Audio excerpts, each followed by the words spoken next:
Good morning students, English with SS চ্যানেলে সকলকে welcome. Myself Sushant sir.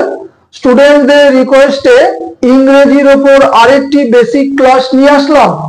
This is hard versus hardly.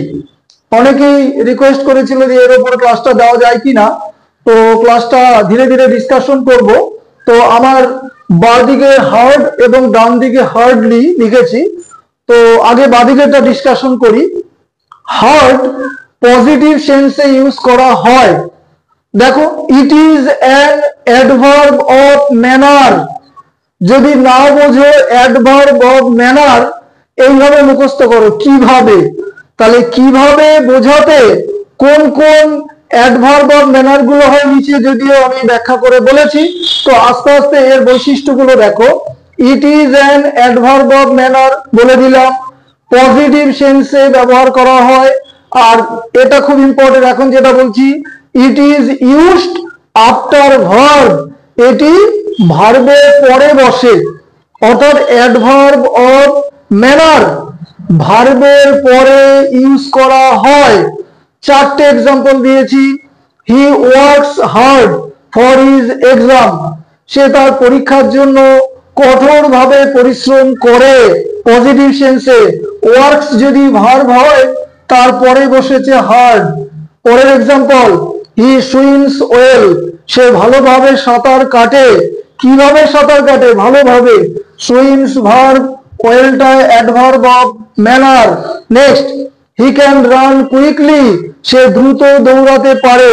মূল verb অবশ্যই run. কিভাবে দৌড়াতে পারে? কুইকলি। তাহলে এটাও adverb of manner. Next, she speaks softly. সে আস্তে আস্তে কথা বলে। কিভাবে কথা বলে? আস্তে আস্তে। স্পিক্স ভার্ব, সফটলি হচ্ছে অ্যাডভার্ব অফ ম্যানার। এই হচ্ছে চারটে এক্সাম্পল দিলাম। দেখো, প্রত্যেকটাই কিন্তু ভার্বের পরে ইউজ করা হয়েছে। তো অ্যাডভার্ব অফ ম্যানারের কয়েকটা আমি লিখে দিয়েছি, দেখো।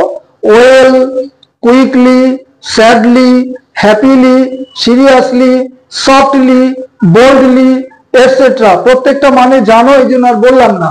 ডান দিকে দেখো, হার্ডলি নেগেটিভ সেন্সে ব্যবহার করা হয়। দুটোই অ্যাডভার্ব, একটা পজিটিভ সেন্সে, একটা নেগেটিভ সেন্সে। এবং হার্ডলিটা কোন টাইপের মধ্যে পড়ে অ্যাডভার্বের? দেখো, it is an adverb of frequency. যদি না বোঝো ফ্রিকোয়েন্সি মানে মনে রাখবে কতবার। তাহলে হার্ড হলে কিভাবে, আর হার্ডলি যেটা সেটা হচ্ছে কতবার। কি বলেছে? It is an adverb of frequency মানে কতবার। এবার দ্বিতীয়টা খুব important, it is used before verb. তাহলে হার্ড হচ্ছে আফটার ভার্ব, আর এটা হচ্ছে বিফোর ভার্ব। তাহলে হার্ডলি ভার্বের আগে ইউজ করা হবে। এক্সাম্পল এখানেও চারটে দিয়েছি, দেখো। He hardly prepares for his exam. সে তার পরীক্ষার জন্য প্রস্তুত করেই না, নেগেটিভ সেন্সে, মানে প্রস্তুতি নেয় না। তাহলে নেগেটিভ সেন্সে হলো ভার্ব হচ্ছে প্রিপেয়ার্স, তার আগে বসেছে হার্ডলি। তাহলে এটা হচ্ছে ফ্রিকোয়েন্সি। আরো বোঝাবার জন্য এক্সট্রা তিনটি উদাহরণ। I always go to school in time. আমি সর্বদাই স্কুলে যাই। ঠিক আছে, এরকম। তো এটা যদিও নেগেটিভে হয়নি, এটা পজিটিভ সেন্স হয়েছে যদিও। নেক্সট, মূলত নেগেটিভ, খেয়াল রাখবে। Mister Bose rarely visits temple. খুব কমই মন্দির প্রদর্শন করেন বা দেখেন। তাহলে দেখো, মিস্টার বোস সাবজেক্ট, এটা নিশ্চয়ই অ্যাডভার্ব অফ ফ্রিকোয়েন্সি, এটা ভার্ব। দেখো, ভার্বের আগে বসেছে। প্রিপেয়ার্স এর আগে হার্ডলি, ভিজিটস এর আগে রেয়ারলি, খুব কম। She sometimes go to market. তিনি মাঝে মাঝে বাজারে যান। তাহলে গোটা নিশ্চয়ই ভার্ব, তার আগে বসেছে সামটাইমস। তো এক্সট্রা কিছু আমি অ্যাডভার্ব অফ ফ্রিকোয়েন্সি দিয়েছি। সেলডম কদাচিৎ, নেভার কখনোই না, অলওয়েজ সর্বদা, সামটাইমস মাঝে মাঝে, রেয়ারলি মানে খুব কম, এভার মানে সর্বদা বা চিরকাল, এটসেট্রা। খেয়াল রাখবে, হার্ড যে শব্দটা পজিটিভ সেন্সে, আর হার্ডলি শব্দটা, আমি কিন্তু বোঝাচ্ছি এখানে হার্ড এবং হার্ডলি। নিচে তোমাদের সুবিধার জন্য এক্সট্রা এক্সাম্পল আমি দিয়েছি। তাহলে হার্ড পজিটিভ সেন্সে, হার্ডলি হচ্ছে নেগেটিভ সেন্সে।